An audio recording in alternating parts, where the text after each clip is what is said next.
ملایا تو ادھر سے انگیج ٹون سنائی دے رہی تھی، دوسرے نمبر پر بھی یہی کیفیت طاری تھی۔ اول خان پرتشویش اور ہیجان کے عالم میں باری باری دونوں نمبر ملانے کی کوشش کرتا رہا، لیکن اپنے دفتر کے کسی آدمی سے رابطہ کرنے میں کامیاب نہیں ہو سکا۔ سمجھ میں نہیں آتا کہ ایک دم سب رابطے کیسے ختم ہو گئے۔ وہ دونوں ہاتھ اپنی پشت پر باندھ کر اضطراری حالت میں ٹہلتے ہوئے بڑبڑایا، آپریٹرز والا لاپتہ ہے، فون مسلسل انگیج ہے۔ اس کی بڑھتی ہوئی پریشانی دیکھ کر میں فون ملانے کی کوشش کرنے لگا، لیکن میری کوششیں بھی بے نتیجہ ثابت ہوئیں۔ اب کے ہنستے مسکراتے چہروں پر اچانک تشویش اور پریشانی کے سائے لہرانے لگے۔ اس وقت تک سلطان شاہ کھانے کا ساز و سامان لینے کے لیے جا چکا تھا۔ عجیب اور لرزہ خیز اتفاق ہے، میں نے اپنی جگہ چھوڑ کر اول خان سے کہا، تم ٹیلی فون کے محکمے سے معلومات کیوں نہیں لیتے؟ اول خان کی آنکھیں چمک اٹھی، وہ تیزی سے فون کی طرف لپکا اور اس محکمے کے کسی خاص افسر کا نمبر ملانے لگا۔ محکمہ ٹیلی فون کے شکایت کے عام نمبروں کے برعکس وہ نمبر فوراً ہی مل گیا۔ اول خان نے کسی کوڈ کے حوالے سے اپنے نمبروں کے بارے میں استفسار کیا تو لائن ہولڈ کرانے کے تقریباً 1.5 منٹ بعد اسے بتایا گیا کہ انسٹرومنٹس کے ریسیور غلط رکھے ہوئے تھے یا پھر تاروں کے کنیکشن خراب ہو گئے تھے۔ اول خان کی استدعا پر فوراً ہی عملہ بھیجنے کا وعدہ کر لیا گیا۔ اگر ایک نمبر کی بات ہوتی تو یہ سمجھا جا سکتا تھا کہ ریسیور غلط رکھا گیا ہوگا، لیکن وہاں دونوں لائنوں کا ایک ہی حال تھا۔ وہ صرف ریسیور کی بات نہیں تھی، کوئی اور ہی گڑبڑ تھی۔ مجھے وحشت ہو رہی ہے، میں دفتر جا رہا ہوں، اول خان نے ٹہلتے ٹہلتے کہا۔ اندرونی خلفشار اور پریشانی کے باعث اس کی پیشانی پسینوں میں ڈوب چکی تھی۔ میں بھی تمہارے ساتھ چل رہا ہوں، میں اٹھ کر کھڑا ہوا۔ اس ڈرامائی صورتحال پر سب دم بخود رہ گئے تھے۔ ہم دونوں نکاسی کے راستے کی طرف بڑھے ہی تھے کہ فون کی گھنٹی چیخ اٹھی۔ میں نے تیزی سے پلٹ کر ریسیور اٹھا لیا۔ سر، یہ ڈینی صاحب کا گھر ہے۔ ایک سخت اور کھردری آواز میرے کان میں گونجی۔ اول خان صاحب کو تلاش کر کے خبر کر دیں کہ اسٹیشن پر بڑا حادثہ ہو گیا ہے۔ میرا نام ببر علی ہے، میں نے ان کے گھر بھی پیغام چھوڑ دیا ہے، فون نکارا ہو گئے ہیں۔ میں سہراب گوٹھ چنگی سے فون کر رہا ہوں۔ اپنے فطری تجسس کی وجہ سے میں درمیان میں دخل دیے بغیر اس کی پوری بات سنتا رہا، پھر کہا، میں اول خان سے بھی بات کراتا ہوں، مگر وہاں کیا حادثہ ہوا ہے؟ صاحب، سیامی بلی زبردست دھماکے سے پھٹ گئی۔ میں نے اتنی بات سنتے ہی ریسیور اول خان کی طرف بڑھا دیا۔ میرے ذہن میں اچانک راس المیڈا کا ایک فکرہ گونجنے لگا۔ اس نے ایلس گومز کے لیے خاص طور پر بلی سے کھیلنے والی حسین بڑھیا کے الفاظ استعمال کیے تھے۔ کہیں وہ مجھے کوئی بات جتانی تو نہیں چاہ رہا تھا؟ میں نے خاموشی سے ببر علی کا پیغام سنا تھا اور اپنی زبان سے کچھ کہے بغیر ریسیور اول خان کے حوالے کر دیا تھا۔ ببر علی نے مجھے جو کچھ بتایا تھا وہ بہت ہولناک تھا۔ اگر ایلس گومز کی سیامی بلی اسٹیشن 4 میں دھماکے سے پھٹ گئی تھی تو حادثہ یقیناً سنگین رہا ہوگا۔ اس دھماکے کی تباہ کاری کا سب سے بڑا ثبوت یہ تھا کہ اسٹیشن 4 کے فون نکارا ہو چکے تھے اور ببر علی کو اول خان سے رابطہ کرنے کے لیے سہراب گوٹھ کی چنگی تک آنا پڑا تھا۔ ایلس نے نہایت معصومانہ بے بسی کا اظہار کرتے ہوئے اول خان سے پومی نامی اپنی سیامی بلی کی تلاش کی فرمائش کی تھی، جو چند گھنٹوں میں پوری کر دی گئی تھی۔ مجھے پومی کی اہمیت کا کچھ اندازہ اس وقت ہوا تھا جب راس المیڈا نے اس کے لیے سیامی بلی سے کھیلنے والی حسین بڑھیا کا احتجاجیہ فکرہ استعمال کیا تھا، لیکن اس وقت بھی یہ بات میرے سان و گمان میں نہیں آ سکی تھی کہ پومی پالتو بلی کے روپ میں کوئی بارودی ہتھیار بھی ثابت ہو سکتی ہے۔ اول خان نے ببر علی کی زبان سے اسٹیشن 4 پر رونما ہونے والے المناک سانے کی خبر سنی تو وہ بے اعتباری سے تقریباً چیخ اٹھا۔ اس کے اضطراری رد عمل نے دوسروں کو بری طرح چونکا دیا تھا۔ فون پر اول خان کے سوالات بے ربط اور کم و بیش بالکل وہی تھے جو بری خبر سننے کے بعد میرے ذہن میں پیدا ہوئے تھے۔ میں اول خان کا کہا ہوا ہر لفظ سن رہا تھا، مگر ببر علی کے جوابات میری سماعت کی دسترس سے باہر تھے۔ ببر علی اول خان کے آدمیوں میں یقیناً کسی اہم مرتبے کا مالک تھا۔ ان دونوں کی گفتگو بہت زیادہ طویل نہیں تھی۔ اسٹیشن 4 کے بارے میں تازہ ترین معلومات حاصل کرنے کے بعد اول خان نے اسے امدادی کارروائیوں کے بارے میں مختصر مگر جامع ہدایت دی اور فون کا سلسلہ منقطع کر دیا۔ اس وقت وہ اپنے بشرے سے بہت فکر مند نظر آ رہا تھا، آنکھیں گہری سوچ میں ڈوبی ہوئی تھی اور پیشانی پر پسینے کی بوندیں چمک رہی تھی۔ سب کی متجسس نگاہیں اس کے چہرے پر مرکوز تھی، لیکن کوئی بھی اس سے سوال کرنے میں پہل کرنے کی ہمت نہیں کر سکا۔ ایلس میرے اندازوں کے برعکس بہت چلاک اور مکار عورت ثابت ہوئی۔ چند ثانیوں کے اعصاب شکن سکوت کے بعد اول خان نے کمرے میں ٹہلتے ہوئے تھکی ہوئی آواز میں کہا، پومی نامی سیامی بلی کے بارے میں اس کا اضطراب بلا سبب نہیں تھا۔ اس نے اپنی سادگی سے مجھے بے وقوف بنایا اور میں نے فریڈم لاج کے کھنڈرات میں سے وہ بلی تلاش کر کے اس تک پہنچا دی۔ مجھے یقین ہے کہ اسے اپنا انجام نظر آنے لگا تھا اور اس نے مایوسی کے عالم میں خودکشی کی ہے۔ اپنی یہ غلطی مجھے مدتوں یاد رہے گی۔ تمہارے آدمیوں کو بھی نقصان پہنچا ہوگا؟ ویرا نے جھجکتے ہوئے سوال کیا۔ اول خان نے لمحہ لمحہ بھر کے لیے ویرا کی طرف دیکھا، پھر ملول آواز میں بتایا ایلس کے چیتڑے اڑ گئے۔ میرے دفتر اور اس سے ملے ہوئے 3 کمروں سمیت پوری بیرک ملبے کا ڈھیر بن گئی تھی، لیکن خدا کا لاکھ لاکھ شکر ہے کہ میرا کوئی آدمی اس حادثے میں کام نہیں آیا۔ صرف 3 آدمی زخمی ہوئے ہیں۔ غنیمت یہ ہوا کہ وہ تینوں بیرک اور اس کے برآمدے سے باہر کھلی فضا میں بیٹھے ہوئے دور سے ایلس کے کمرے کی نگرانی کر رہے تھے۔ انہیں دھماکے سے اڑنے والے ملبے سے نقصان پہنچا ہے۔ وہ براہ راست دھماکے کی زد میں آئے ہوتے تو ایلس کی طرح ان کا بھی پتہ نہ چلتا۔ وہ تفصیل سن کر میری جان میں جان آئی۔ ببر علی نے مجھ سے جو کچھ کہا تھا اس میں جھوٹ کا ذرا بھی شائبہ نہیں تھا، لیکن اس کے الفاظ نے مجھے دہلا دیا تھا۔ مجھے شبہ ہوا تھا کہ شاید سیامی بلی کے دھماکے نے پورے اسٹیشن 4 ہی کو اڑا دیا تھا، مگر وہاں کی صورتحال اتنی زیادہ خراب نہیں تھی۔ وہاں ہونے والے مالی نقصان کا تخمینہ جو کچھ بھی رہا ہو، یہ بات اطمینان بخش تھی کہ ایس ٹی ایف کا کوئی آدمی ضائع نہیں ہوا تھا۔ اسپیشل ٹاسک فورس کا اصل اثاثہ اس کے جوان ہی تھے، جن کا کوئی بدل نہیں تھا۔ سازو سامان اور عمارت تو پیسے کے بل پر 10 بار حاصل کی جا سکتی تھی۔ ذرا سی دیر ٹھہرو۔ اول خان کو روانگی پر آمادہ پا کر میں نے آہستگی سے کہا، تم خود بتا رہے ہو کہ وہاں کسی کو خطرناک زخم نہیں آئے ہیں۔ تمہارے آدمی زخمیوں کی دیکھ بھال کر لیں گے۔ چند منٹ میں بھی تمہارے ساتھ چل رہا ہوں۔ بس ذرا سلطان شاہ کو آ جانے دو۔ سلطان شاہ کا انتظار بے سود ہے۔ اب مجھ سے ایک لقمہ بھی نہیں کھایا جائے گا۔ اول خان بولا، وہ آئے تو تم لوگ مل جل کر میری کمی پوری کر لینا۔ میں جب تک اسٹیشن 4 نہیں پہنچوں گا بے چین رہوں گا۔ لا حول ولا قوت۔ اول خان کی اس نکتہ افرینی نے میری طبیعت بے مزہ کر دی اور میں نے فوراً ہی کہا، اس وقت ہم میں سے کوئی بھی کھانا زہر مار نہیں کر سکے گا۔ میں سلطان شاہ کو کچھ سمجھانا چاہتا ہوں۔ میرے جواب نے اول خان کو شرمندہ کر دیا، مگر وہ ڈرائنگ روم میں ٹک کر کہیں بیٹھنے کے بجائے مضطربانہ انداز میں ایک سرے سے دوسرے سرے تک ٹہلتا جا رہا تھا۔ تم نے اس واقعے کو کس بنا پر ایلس کی خودکشی کی واردات قرار دیا ہے؟ تھوڑی دیر بعد میں نے پوچھا۔ اس نے بلی کی تلاش کے لیے میری خوشامد کی تھی۔ وہ دیکھ رہی تھی کہ اسٹیشن 4 کے باری پرے میں اس کی کوئی کاروائی کامیاب نہیں ہو سکے گی۔ دوسری طرف اسے یہ معلوم تھا کہ اس کے بغیر بلی کے بدن کے کسی حصے میں کوئی ایسا ڈیٹونیٹر وغیرہ موجود ہے تو اس کے ساتھ بہت کچھ اڑا سکتا ہے۔ بلی پر قابو پانے کے بعد اپنے فیصلے پر بہت اچھی طرح غور و خوض کیا اور پھر خودکشی کر لی۔ اس واقعے کے بارے میں اس کے سوا کوئی اور بات نہیں کہی جا سکتی۔ اول خان روانی سے کہتا چلا گیا، تم ٹھیک کہہ رہے ہو۔ ویرا نے اس کی تائید کی۔ اس واقعے میں المیڈا سے منسوب نہیں کیا جا سکتا۔ قومی ایلس کی پالتو بلی اور اس راس المیڈا کے فریڈم لاج پہنچنے سے پہلے وہاں رہ رہی تھی۔ مجھے شک ہے کہ بوب گومزی نے کسی برے وقت میں اپنی اور ایلس کی زندگی کے خاتمے کے لیے اس سیامی بلی کے جسم میں کوئی طاقتور بم نصب کرائی ہو۔ وہ راس المیڈا کے ہاتھوں مارا گیا۔ ایلس اس سے واقف تھی۔ اس نے عذاب میں گر کر زندہ رہنے کے بجائے بلی کے ذریعے اپنی زندگی کا خاتمہ کر لیا۔ اس وقت یہ حادثہ پیش نہ آیا ہوتا تو میں راس المیڈا کے بارے میں کچھ اور ہی سوچ رہا تھا۔ اول خان متاسفانہ لہجے میں بولا، اب بھی اسے معاف نہیں کروں گا۔ اسے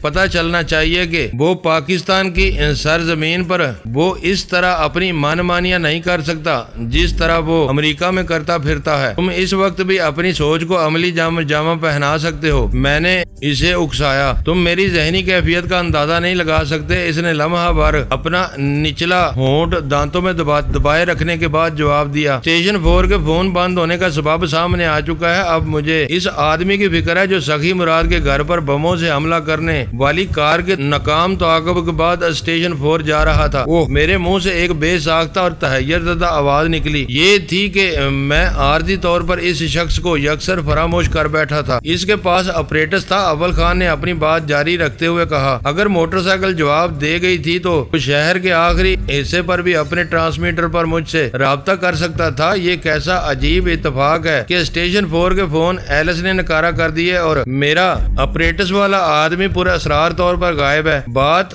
ذرا سی بے رحمانہ تھی، مگر میں یہ سوچے بغیر نہیں رہ سکا کہ اسے ملک کے بلائی علاقوں کی طرف جانے والی بھاری ٹریلروں اور دوسرے تمام ٹریفک کے لیے نیشنل ہائی وے پر سہراب گوٹ کے 2 ہی راستے تھے۔ ان میں سے سپر ہائی وے استعمال ہوتی تھی۔ مجھے خدشہ تھا کہ کہیں اول خان کا موٹر سائیکل سوار آدمی کسی حادثے کا شکار نہ ہو گیا ہو، مگر میں نے اول خان پر اپنا یہ خیال ظاہر نہیں کیا۔ موٹر سائیکل غیر محفوظ سواری ہوتی ہے، ویرا نے اسے تسلی دی۔ اس پر تیز رفتاری سے سفر کرنے والے کی جیب سے کوئی بھی چیز گر سکتی ہے۔ ٹرانسمیٹر ایک نازک اور حساس آلہ ہوتا ہے۔ وہ اول خان اس کی بات پوری ہونے سے پہلے بول پڑا۔ وہ کوئی عام موٹر سائیکل سوار نہیں تھا۔ دشمن کے مقابلے پر میدان میں اترے ہوئے جیالوں کو اپنے مواصلاتی آلات ہر چیز سے زیادہ عزیز ہوتے ہیں۔ مواصلات کا سلسلہ برقرار رہنے یا ٹوٹ جانے پر ہی ہر بڑی اور چھوٹی لڑائی میں ہار جیت کا فیصلہ ہوتا ہے۔ اول خان کے اس سخت جواب پر ویرا نے چپ سادھ لی اور کسی سوچ میں ڈوب گئی۔ میں اول خان کی لمحہ بے لمحہ بڑھتی ہوئی بے چینی کو بھانپ رہا تھا۔ سلطان شاہ کو گئے ہوئے زیادہ دیر نہیں ہوئی تھی۔ اگر وہ اپنے سامنے خورد و نوش کی تازہ اشیاء بنوانے کا فیصلہ کر لیتا تو اس کی واپسی میں دیر لگ سکتی تھی۔ میں نے فیصلہ کر کے اپنی جگہ چھوڑ دی اور غزالہ سے کہا سلطان شاہ آ جائے تو اسے گھر میں روکے رکھنا، وہ جہانگیر کی بھی خیر خبر لے لے۔ مجھے ڈر ہے کہیں سخی مراد نے اپنے لوگوں کو یہ نہ بتایا ہو کہ ولی داد جہانگیر کو گھیرنے کے نتیجے میں کسی آفت کا شکار ہوا ہو۔ میری اس بات پر اول خان چونک پڑا۔ تم صحیح خطوط پر سوچ رہے ہو۔ اس وقت سخی مراد کے حامی تمہارے لیے راس المیڈا سے زیادہ خطرناک ثابت ہو سکتے ہیں۔ ابھی تو یہ بھی پتہ نہیں چل سکا کہ راس المیڈا کے کیے ہوئے دھماکوں میں سخی مراد زندہ بچا ہے یا مر چکا ہے۔ تمہیں گھر پر ہی رکنا چاہیے۔ نہیں، میں تمہارے ساتھ اسٹیشن 4 چل رہا ہوں، میں نے اصرار کیا۔ تم یہیں رکو گے؟ اول خان نے سختی سے یہ کہتے ہوئے اپنا اپریٹس نکال کر میری طرف بڑھا دیا۔ میں اسٹیشن 4 پر وہاں کے مسائل میں گرا رہوں گا، یہ تم رکھ لو۔ موٹر سائیکل والے کا نام اسرار ہے، اس کا کوئی بھی پیغام آئے تو تم اپنے طور پر فیصلہ کر کے عمل کر ڈالنا۔ شہر سے باہر اسٹیشن 4 میں اول خان کی ضرورت تھی اور شہر میں بھی کئی معاملات توجہ طلب تھے۔ چند ثانیوں کی بحث کے بعد مجھے ہتھیار ڈالنے پڑ گئے اور اول خان اکیلا اسٹیشن 4 کے لیے رخصت ہو گیا۔ اب میرے پاسپورٹ اور ٹکٹ کا کیا بنے گا؟ اول خان کے چلے جانے کے بعد ویرا پور تشویش لہجے میں بولی۔ اول خان بے دھیانی میں 1 لاکھ کے نوٹوں کی گڈی اپنے ساتھ لے گیا تھا، لیکن ویرا کا پاسپورٹ اس کے حوالے کرنے کی نوبت ہی نہیں آ سکی تھی۔ اس کے چلے جانے کے بعد مجھے خیال آیا کہ ہم لوگوں کے پاس گن بوٹ کی فروخت سے حاصل ہونے والے بیشتر رقم ڈالروں کی صورت میں موجود تھی۔ ہم اس میں سے نسبتاً چھوٹی چھوٹی رقمیں اپنی ضروریات کے لیے مقامی کرنسی میں تبدیل کراتے رہتے تھے۔ ویرا کو ضرورت ہوتی تو ہم کسی دقت کے بغیر اسے ڈالروں کی صورت میں خطیر رقم دے سکتے تھے۔